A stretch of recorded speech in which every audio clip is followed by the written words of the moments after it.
হুতমা দিয়ে এমন কিছু বোঝায় যা অনেকবার ঘটে থাকে। হুমাজা দিয়েও তাই, লুমাজা দিয়েও তাই। হুমাজ এবং লুমাজ হচ্ছে আসলে মূল শব্দ। আর আরবের বেশিরভাগ ভাষাবিদ এবং অভিধানের মতে এর মানে হচ্ছে কারিবুল মাআনা। এর মানে হচ্ছে এগুলো প্রায় একটি অপরটির পরিবর্তে ব্যবহার করা যায়। এই দুইটির মধ্যে পার্থক্য খুবই কম। ইমাম রাজি বলেছেন, ইবনে আব্বাস রাদিয়াল্লাহু তাআলা আনহু বলছেন, হুমাজ হচ্ছে কারো পেছনে বলা, আর লুমাজ হচ্ছে সামনাসামনি। তাহলে হুমাজা হচ্ছে সে যে কারো পেছনে বাজে কথা বলে, যাকে আমরা গীবত বলে থাকি। তারা এটা খুব বেশি করে, শব্দটি দিয়ে এমনই বোঝা যায়। আর লুমাজ হচ্ছে সে যে কাউকে সামনাসামনি ভৎসনা করে। এখানে আপনাদেরকে বলে রাখি যে বর্তমানে অনেকেই বলে, আমি তো তোমার পেছনে বলছি না, যেন সামনাসামনি কাউকে অপমান করাটা ভালো কিছু। এর মানে এই না যে আপনি ভালো কিছু করে ফেলেছেন, এরপরেও এটা খারাপ একটি কাজ। কেননা আল্লাহ এখানে লানত করেছেন শুধুমাত্র যারা পেছনে বলে তাদেরকেই নয়, বরং তাদেরকেও যারা সামনাসামনি বলে।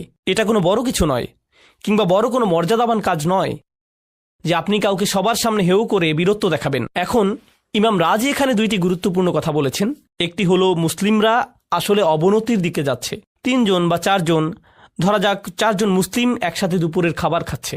তারা 5ম জনের ব্যাপারে কথা বলছে, যে এখানে নেই। যেহেতু সে খেতে আসেনি, তারা ভাবলো তার ব্যাপারে কথা বলারই তো সুযোগ।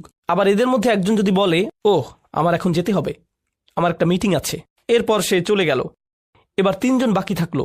বলুন তো এই 3 জন এখন কি করবে?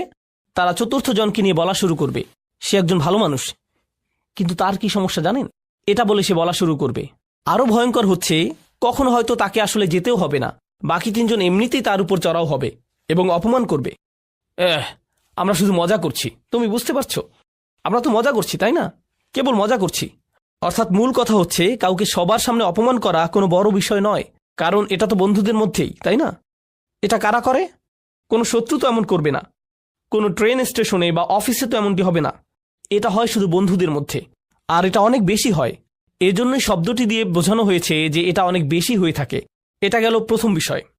দ্বিতীয় বিষয়, কুল্লু যালিকা দাখিলুন ফিজ জাজরি ওয়ান নাহি। কুল্লু যালিকা নিয়ে আমরা পরে বলবো, আমি এটা নোটে এখনো লিখিনি, আপনাদের উৎসাহ ধরে রাখতে আমি এটা পরে বলবো। মুফাসসির এ বিষয়ে মন্তব্য করেছেন, তিনি বলেন এই সবই আল্লাহর তিরস্কারের মধ্যে অন্তর্ভুক্ত, যা আল্লাহ নিষিদ্ধ করেছেন। অর্থাৎ আল্লাহ 2টি বিষয় বলেছেন, হুমাজা এবং লুমাজা, এই 2টি বিষয়। কিন্তু মুফাসসিরগণ একটি বড় লিস্ট করেছেন যে কোন ধরনের মানুষেরা এই বর্ণনার মধ্যে পড়বে।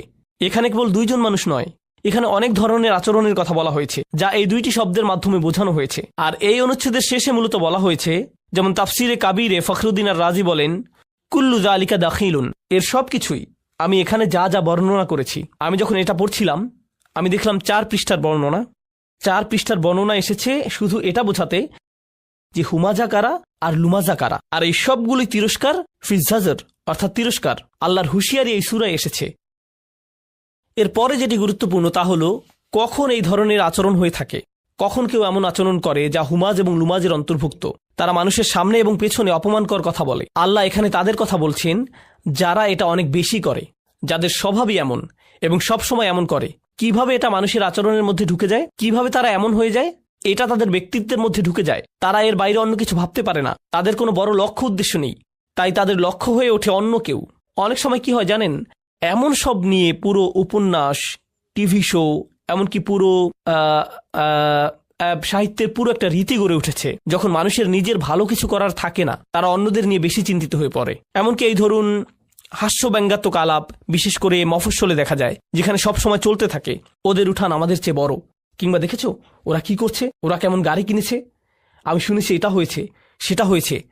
পাড়া প্রতিবেশীদের মধ্যে সব সময় এই সব আড্ডা চলতে থাকে। ওরা কেমন গাড়ি কিনেছে, আমি শুনেছি এটা হয়েছে সেটা হয়েছে। পাড়া প্রতিবেশীদের মধ্যে সব সময় এই সব আড্ডা চলতে থাকে। সমাজের মানুষেরা এমন মন্তব্য করে, এই তুমি দেখেছো ওই দিন সে কি পরেছিল, ও আল্লাহ এইসব কাপড় সে কোত্থেকে কিনেছে। এইসব অপ্রয়োজনীয় কথাবার্তাই হচ্ছে হুমাজ আর লুমাজ।